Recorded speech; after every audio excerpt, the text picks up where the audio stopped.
while. I didn't post a video last week. I was super busy. My schedule was overloaded and I just didn't have the time to record a video. But today I want to continue with healing for your soul, and I want to give you a tool that is so precious to me, a tool of healing that helped me throughout the years, and that is healing through singing. I grew up in a family where my dad was a worship leader in church, so me and my siblings, we were always in that environment of singing, of playing instruments, of listening to music at home. And I found that singing is such a powerful tool to connect with our emotions and has such a big impact on our hearts.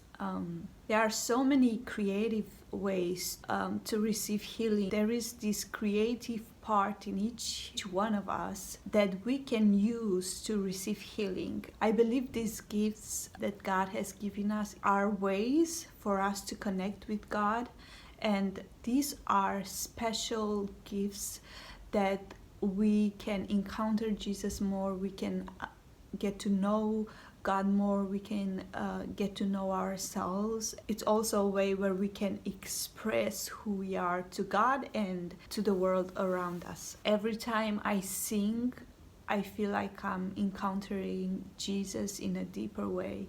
I feel like that's the most vulnerable place where I meet with Jesus, where my heart truly becomes open and I get to be myself. How do I use this tool of singing to receive healing? It's so easy when you are in pain to ignore your pain, to run away from pain, to push down your pain, to put it on the side and say, oh, I'm gonna deal with it later.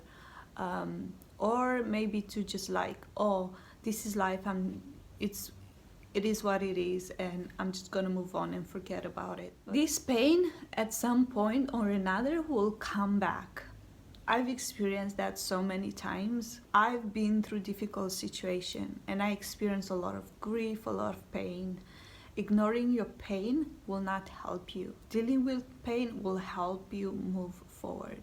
There were moments in my life when I didn't had people to talk to, when I didn't felt bold enough to go and share my pain with people. I would go to that place with God and pick up my guitar and start singing my heart out, and I will just sing my pain to God. In that place of being honest, in that place of being open to God, He would pour out His love on me. He would pour out His healing, His love. And sometimes finding words for our pain is really hard.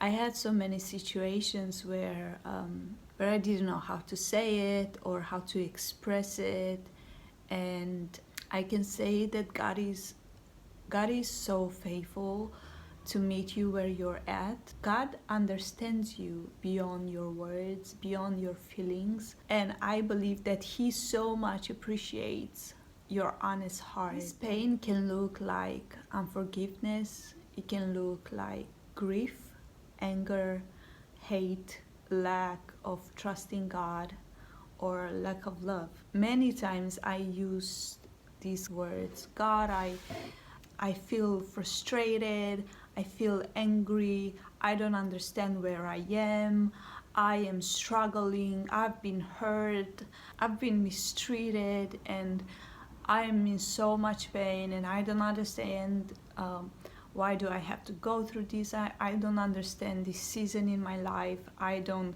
understand why do I have so much pain in my heart. When you are really honest with God, He starts showing you things. He starts speaking to you. So every time I go to that place, I try to process and sing out the pain in my heart and make it known to God through singing. One thing I've learned not to do is to stay in that place of pain. Actually, if you stay for too long in your pain, in your brokenness, you can become captive to that pain, to that thing that you carry. So what I do, I go to that place and I open my heart. I tell God what I feel, how I feel. I even sing out the questions that I have regarding that pain and that situation. I don't stay there for too long. I kind of sing in a way that is transitional, and I slowly take my eyes from pain and put my eyes on God. Let me give you an example. So I start singing like, God, I don't understand why I am here. I feel so much pain. I don't see much happening around me. I can't see good in this situation. I don't know what to do. Basically, I'm starting to be honest with God about the place where I'm at. Yes, God, I know that this looks like this, but I know that you are faithful, that you are good, that I can trust you. I know that I am loved. I know that I'm accepted. I know that there is a purpose in this pain. And basically, I make this transition to fixing my eyes on Jesus. And that's what the Bible encourages us. Fix your eyes on Jesus, for He is your hope.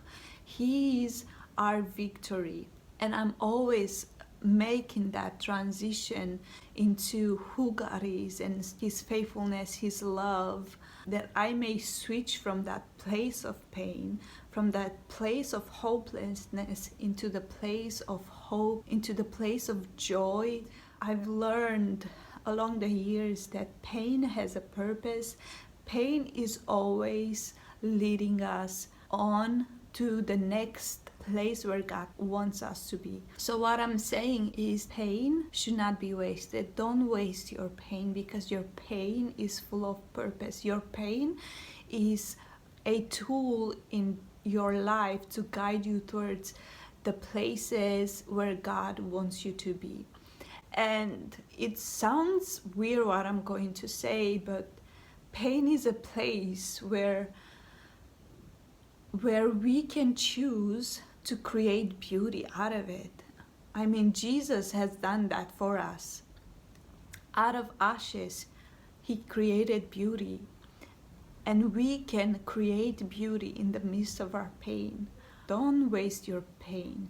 Journey your pain. And healing is a process. Every kind of pain or disappointment or hopelessness that you're going through or you're facing is not an instant healing. Sometimes it takes a longer journey to heal. Sometimes there are extra layers to the pain that we're carrying. And God is so faithful to bring out in you all those layers and show you that you need healing here, you need to forgive this person, you need to take this step in order for you to receive healing, in order for your heart to be fully healed, fully free, and made whole. And I want to encourage you today to not push the pain away. Don't ignore your pain. Don't ignore the hard season that you're going through. Go and process your pain with God. Go and process your frustration, your grief, your anger, your hate, your unforgiveness. Go and process it with God and allow Him, as you speak to Him, make a pause and allow Him to speak to you, because He is so faithful to show you what's inside of your heart and what is needed to be dealt with, what is needed to be healed. And most of our pains, they have a root somewhere in the past, or not necessarily, but God is faithful to bring healing and to restore us into the persons that He wants us to become. He wants us to be fully healed, fully free and whole, that we may experience more and more of Him.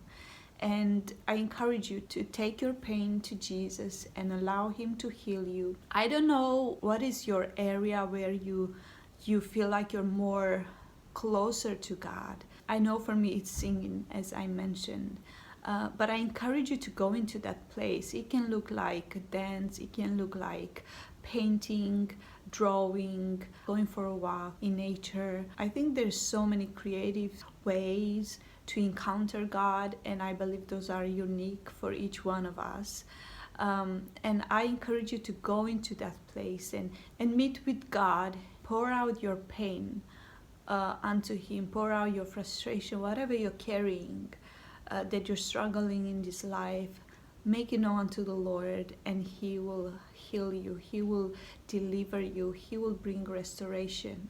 Remember that you carry Christ inside of you, and that he has made you a light, and he is a light in you. You don't have to stay focused on pain, on the bad things that are happening in your life, but you get the chance to allow Christ to shine out through you. You can allow Christ to bring hope in the midst of your pain.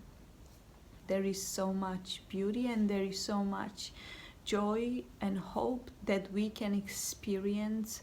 So let that light shine in your darkest moments and receive your healing. I hope this encouraged you. I pray for healing over your soul, over your mind, over your heart. And I pray that your life will be restored in Jesus Christ. I want to leave you with a Bible verse, and it's found in Hebrew 12, 1 and 2. Therefore, since we are surrounded by such a huge crowd of witnesses to the life of faith, let us strip off every weight that slows us down, especially the sin that so easily trips us up. And let us run with endurance the race God has set before us. We do this by keeping our eyes on Jesus, the champion who initiates and perfects our faith. Because of the joy awaiting him, he endured the cross, disregarding its shame. Now he is seated in the place of honor beside God's throne. That's it, my friends. I'll see you